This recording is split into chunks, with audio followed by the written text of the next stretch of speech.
How do you stay joyful in situations of problems and troubles in your life? How do you stay, on fire and joyful of the Lord?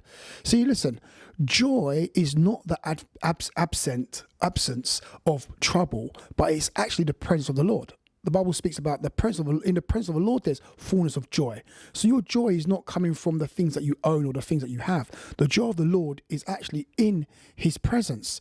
And we have to be in his presence all the time, because the thing is, if you stay out of the presence of God, then your perception of things begin to get warped.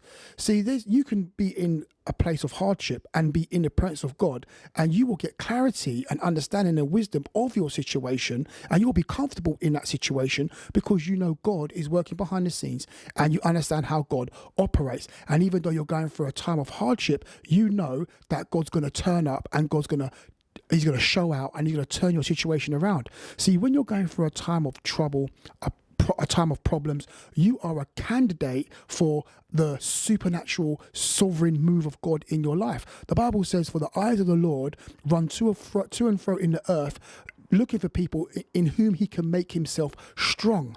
So when you're going through situations, you are a candidate for the move of God. Now, when you are in God's presence and you're in that joy of the Lord, that joy of the Lord will sustain you. But like I said, you're going to know that God is about to explode in your life with all good things.